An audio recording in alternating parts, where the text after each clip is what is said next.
Hi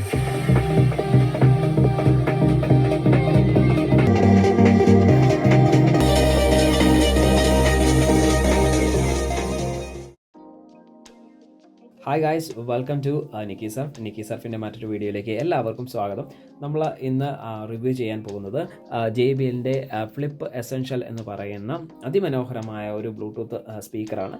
ഏറ്റവും കൂടുതൽ വിൽക്കപ്പെടുന്ന ഒരു സ്പീക്കറുകളിൽ ഒന്നാണിത്. ഇത് ഒരു മികച്ച ഒരു ബ്ലൂടൂത്ത് സ്പീക്കറാണ്. കുറേ ദിവസങ്ങളായിട്ട് ഞാനിത് ഉപയോഗിക്കുകയാണ്.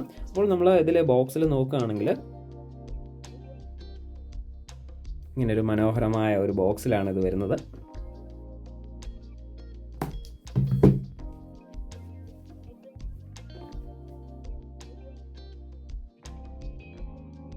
നമ്മൾ നോക്കുകയാണെങ്കിൽ ഇവിടെ ബ്ലൂടൂത്തിൻ്റെ ഒരു സ്വിച്ച് കാണാൻ സാധിക്കും. പിന്നെ ഒരു minus, plus, then play and pose button കാണാൻ സാധിക്കും.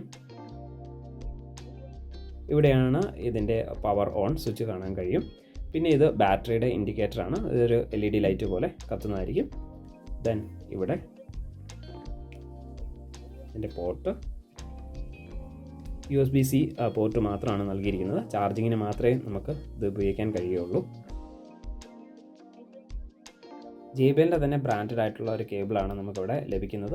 ഈ കേബിൾ യൂസ് ചെയ്തിട്ട് നമുക്കത് ചാർജ് ചെയ്യാനായിട്ട് സാധിക്കും. ഇനി നമുക്കത് പവർ ഓൺ ചെയ്യാം. ഈ ഒരു ബട്ടണിൽ പ്രസ് ചെയ്യാം.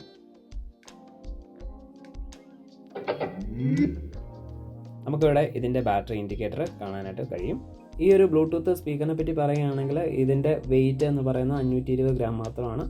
ഇത് ബ്ലൂടൂത്ത് വേർഷൻ 5.1 ആണ് സപ്പോർട്ട് ചെയ്യുന്നത്.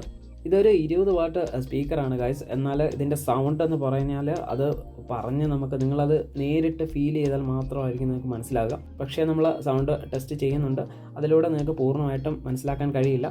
അപ്പോൾ ഇതൊരു ഈ ഒരു പ്രൈസിൽ, അതായത് ഒരു 6000 റുപ്പീസിൽ താഴെ വരുന്നതിൽ ഏറ്റവും മികച്ച ഒരു ബ്ലൂടൂത്ത് സ്പീക്കറാണ്. നമുക്ക് ട്രിപ്പിനൊക്കെ കൊണ്ടുപോകാനും അതുപോലെ തന്നെ ക്യാരി ചെയ്യാനും വളരെ ഈസിയാണ്.